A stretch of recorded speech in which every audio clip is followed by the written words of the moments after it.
So today I'm going to be doing my presentation on Ernst Rohm.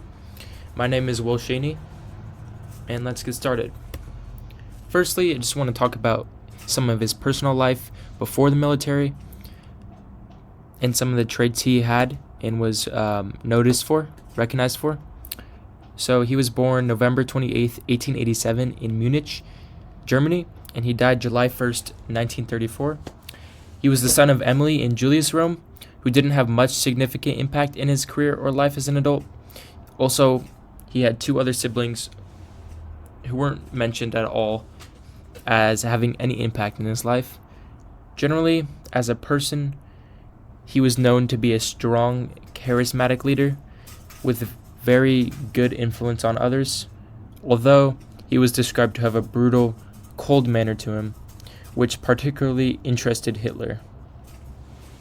Other than what was just mentioned, not much else is known about Rohm's life pre-military. With that being said, let's move on to his career timeline. Out of school, Ernst joined the Bavarian army as a Fernjunker. That is a position in the army. And the Bavarian army at the time was the German army. He then served as a soldier in World War I, receiving the Iron Cross for his efforts. After the war, he continued his military career as a captain in the German Armed Forces, which is also pronounced the Reichswehr. I'm sorry if I mispronounce anything. German language is very hard. Then, in 1919, he joined the German Workers' Party, which was the precursor to the Nazi Party. This is where he met Adolf Hitler, and he became a very close associate to Adolf Hitler through this party.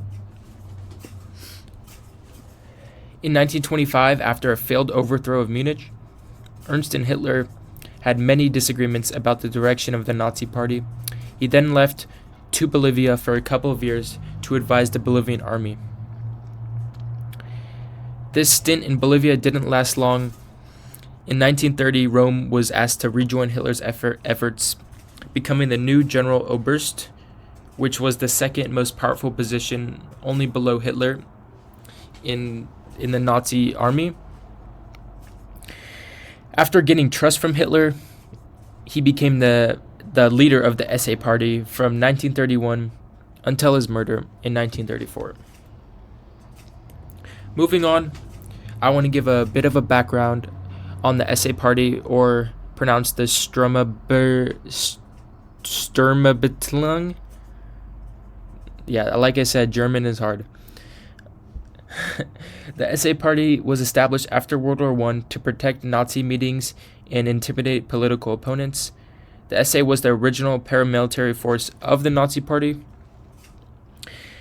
They held many rallies for millions of people, promoting Nazi ideologies in the Nazi way, quote unquote. They were notorious for their violence and intimidation tactics used, which oftentimes were directed towards Jews or communists or anyone who opposed their views.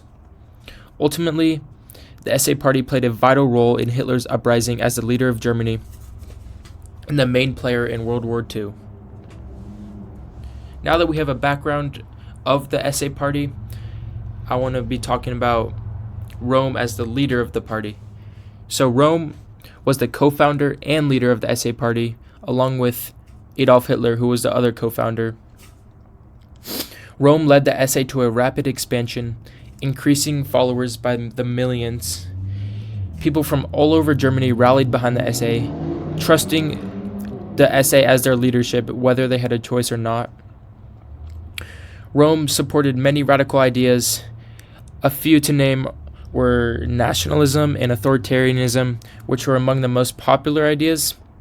Rohm had a strong love for Germany and wanted everyone that supported the SA to adopt nationalism. Rohm also supported a strong authoritarian central government with a powerful leader. These ideas were the core of the SA. Under his leadership, the SA became a powerful instrument of Nazi intimidation and violence, frequently engaging in street battles with political opponents, particularly communists and socialists. Rome and the SA served as the primary military force for Hitler, being a symbol of power and fear, intimidating any competition that stood in their way. Pictured on the left is what I assume to be a large rally / gathering. As you can see, hundreds, thousands, maybe even millions of people, with those three people being Hitler, Rome, and someone else who I do not know at the time. All I will say is that Rome's time as the leader in the SA can be summed up as just the word violence. The SA was very violent and will be known as violent for years and years to come. Politically, Rome's views did not really differ much from Hitler's views at all. Like many others in Germany at the time, Rome had a very strong nationalism view that his country was superior to all others. Rome and Hitler promoted these ideas through propaganda, which strengthened support for them and brought people to rallies and meetings. Rome was also opposed to communism and socialism. Communism and socialism were views that rivals of Germany had, so to strengthen his authority and his credibility, he supported views of anti-communism and anti-socialism, which are also views supported by Hitler. Rome believed in authoritarianism, which is a central government with a strong leader, which is exactly what Hitler wanted and became. Mostly all of his ideas were similar to Hitler's. Like I said, this is the reason why Rome and Hitler got along for the time that they did. Next, talking about Rome's scandal of homosexuality. Scandal in quotation marks because it's 2024, but in 1932 you could see how this would have been a problem in Nazi Germany. So in 1932, Rome and other party members were accused of being homosexual. Rome's homosexuality was made public, and he became the first openly gay politician in Germany. Publicly, homosexuality was scrutinized, and when news got out that many Nazi party members were homosexual, the public very much disliked it. Although the public disliked it, Rome openly opposed his party's stance on homosexuality and didn't back down from the claims made against him. Although Hitler supported Rome's homosexuality, his high-up position in the Nazi party was weakened. Even though he was supported by other party leaders, it didn't matter. They had to weaken his position to look better in the public eye. They had no other choice. Pictured on the left is a cartoon which is supposed to mock Rome's homosexuality, which in this post was frequently seen in the German press until all free outlets were closed down. The caption to the cartoon was, "Rome inspects the brown shirts," and they are turned around, and he's looking at their behind, which I assume is some sort of symbol of homosexuality back then. So Rome and Hitler's relationship. Early on, Rome and Hitler got along very well. They served in World War I together, they shared experiences from the war, and they regarded each other as friends. Hitler praised Rome's contributions to the party in their early years of friendship. Often, he saw Rome as a very influential figure in the Nazi regime. Despite their initial closeness, tensions grew when the Nazi party came into power, as Rome and Hitler had different views on what the party's future would look like. They differed on how they should continue and expand the party in the future. Finally, their relationship found a breaking point, and Hitler had Rome murdered, saying his purge was necessary to maintain order and unity within the party and the German state.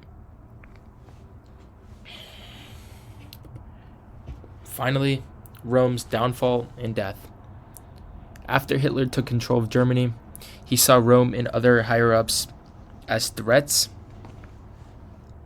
He saw no need for quote-unquote street fighting capabilities in Rome and other higher-ups. The night of the long knives was the night of his death.